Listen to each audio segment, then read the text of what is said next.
So Santi Naz had its debut at the Vault Festival in 2020. What initially drew you to the play?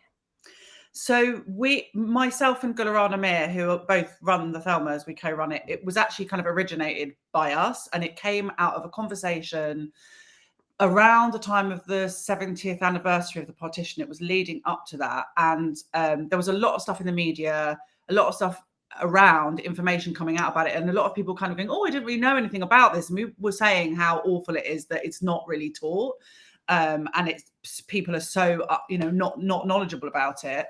And we also, there was a few plays on around that time as well that were set during the partition, and a lot of the work that we were seeing or stories that we were hearing were really focused on the trauma and the awfulness, which obviously that's a big part of it, the biggest part of it.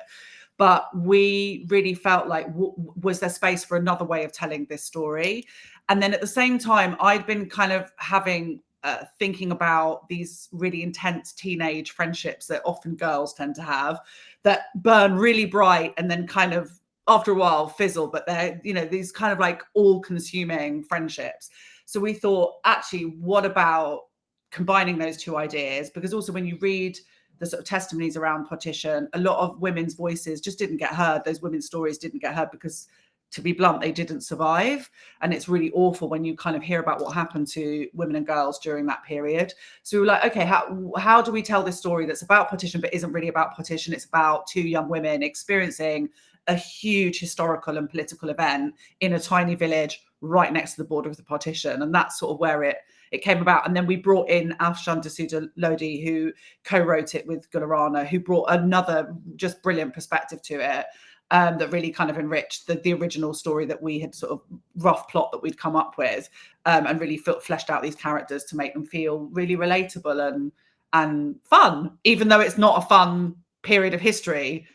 There's a lot of fun in the story. So I think it was finding a historical story that wasn't teaching the history, because that was the other thing. We were really like, we don't want it to be a history lesson. That's not our job. If you want to learn about it, go and buy a book, go and Google it, but what we wanted to do is ignite interest in the period, really, through these two young girls. So that was our driver, which has been really interesting process to go through. Sounds like a really interesting mix. Now, the play's been touring the UK with a new cast and is set to open at the Soho Theatre on the 21st of January. Mm-hmm. Is your approach to directing the piece any different this time around? It's very different, because as it turned out, by the time the tour was booked, I wasn't available for the first 2 weeks of rehearsal. So we had to get an associate in. And so we got Vikesh Godwani, who was actually involved in the Vault version as an associate producer, but he is primarily a director and he makes great work. His company Chalkline, and they make some really brilliant stuff. So I was kind of like, okay, I'm going to hand it over to him, which I've never done before, and I'm a control freak, so that was quite scary for me. But and also the other part of it was that we didn't realize until quite late that the two actors who'd been in it in Edinburgh in 2023 were not available either.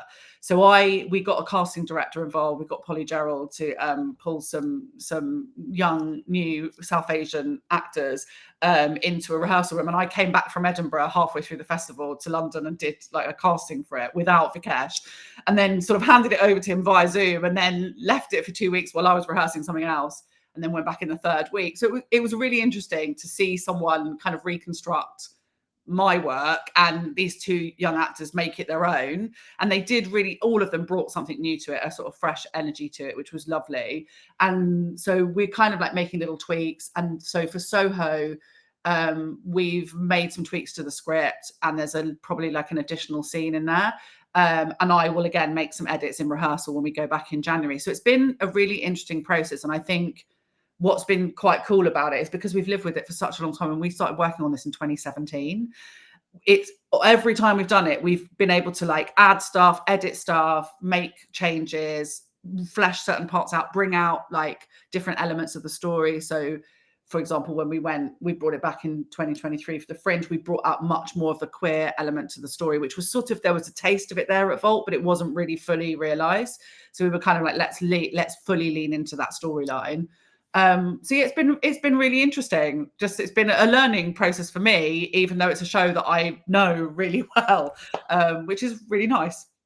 And an opportunity to, as you say, draw out different things that Yeah. that you didn't the first time round. Yeah. Now, your background, the work that you do, you tend to be drawn to sort of the more female-centric stories. Is it getting easier or harder to tell those stories in theatre now?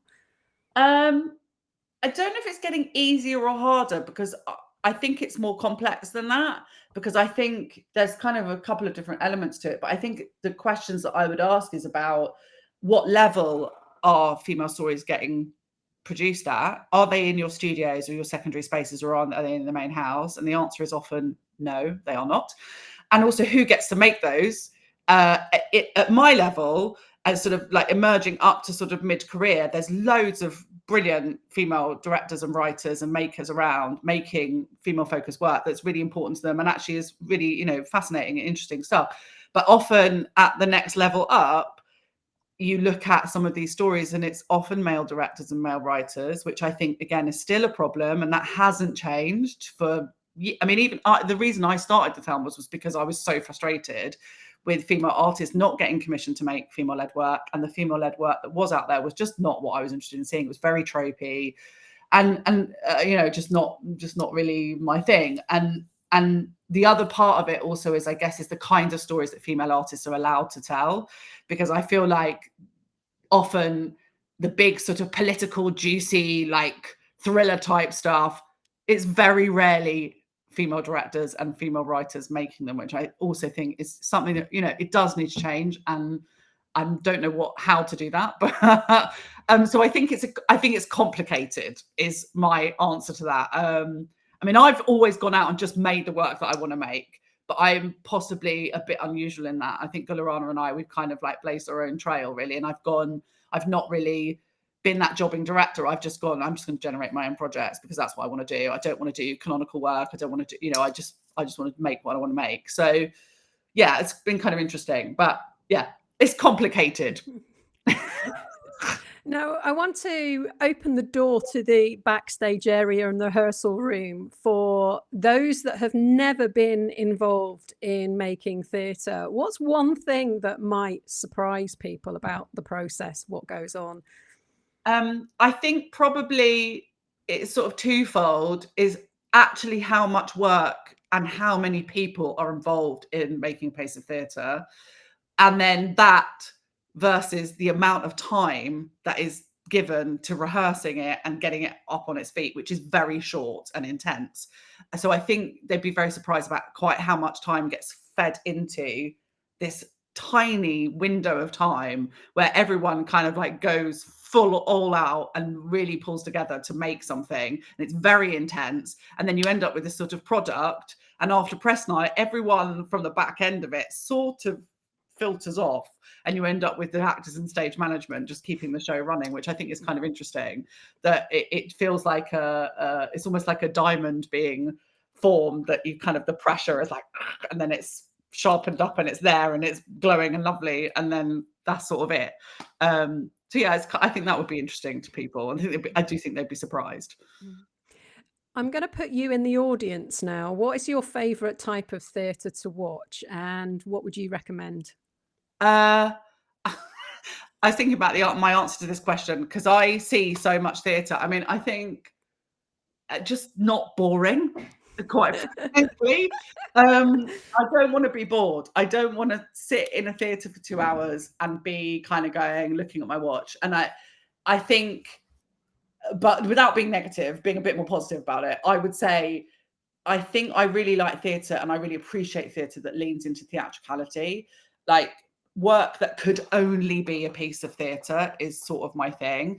I think if you're watching something and you're thinking this could have been a TED talk, then it's kind of like, why are we making theatre? So anything that's very traditional, very, you know, sort of naturalistic. Although having said that, I've really enjoyed, you know, very, like recently I went to see Giant at Royal Court, which I thought was great. And it's very trad, very naturalistic, but it kept me interested. The kind of arguments in it kept me really interested. So I think I like a lot of different kinds of theatre, but I would probably lean more towards something that feels a bit like they're taking a bit of a risk visually, not necessarily in terms of the subject matter, that they're trying something a bit different, that they're kind of pushing the edges of their practice. Um, Anything that's kind of like multidisciplinary or has sort of multimedia elements, I'm always really interested in. And I like stuff that entertains me, but also makes me go away feeling like I've experienced something that maybe is not that easy to articulate, or not that easy to kind of like put into a monologue. It's more like I have to go away and process it and maybe chat about it in the bar afterwards. So I sort of want an experience rather than like a physical experience rather than an intellectual one. So yeah, I would say that. And what would I recommend? God, I mean, to be honest, I've been a bit of a bubble, so I've no idea what's going on at the moment. But I would say if you haven't seen My Neighbor Totoro yet, go and see that because it's so beautiful. And just thinking about people that I would say I think are really interesting, like someone I think is super interesting, but she's now working in Europe more than she's in the UK, is Jazz Woodcock Stewart, who's a director who is kind of a peer of mine, I guess. But I think she's a really interesting director.